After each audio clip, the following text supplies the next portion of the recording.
What makes Falstaff so wonderful to me is, of course, the score is one of Verdi's most original scores. It's a score that absolutely must bubble from beginning to end. It is truly the champagne of opera, if there ever were one like this. And Verdi deliberately wrote this opera what he wanted, not what the public expected of him. Right. And so even though and it has as many tunes as any Verdi opera, but they're very short because he didn't want to overstate anything. He wanted to keep the focus on the action and the words and the whole thing. And it's a miracle. Well, I mean, he had really gotten to the point of doing a through-composed opera. I wouldn't quite call this Wagnerian, but in its sense, it doesn't. There's not much you can excerpt from it. I really wanted to do it at this time, principally because Peter Rose wanted to do his first Falstaff with us, and Peter has done some wonderful things with us here before, Baron Ox and The Waterman. And I think it will be really fun to see what he does with it. Well, I mean, remember, the thing about comedy is it's funny not because you're thinking it's funny.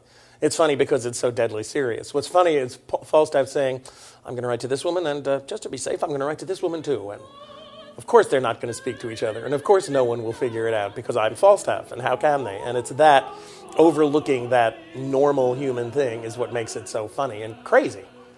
And one of the chief people to be taking Falstaff for a ride, who's always wonderful to bring back here, is Stephanie Blythe. She's the person that does a lot of the intricate work that gets Falstaff in trouble, and she just loves it.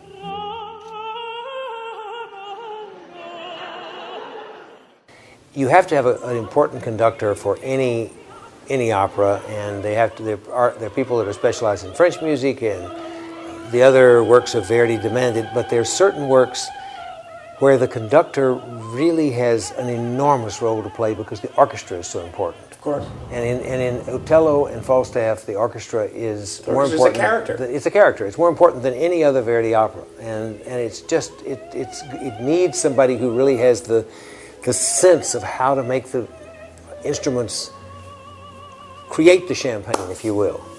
You know, it's really and Riccardo Frizza was wonderful in Aida, and this is a natural work for him. He did this work recently in Japan. He also did it in Italy. And I'm really excited to be able to work with him. He's a really, I think he's a wonderful conductor. And he was successful here. The orchestra liked working with him, and it's something I really look forward to his being here now in this work. Terrific.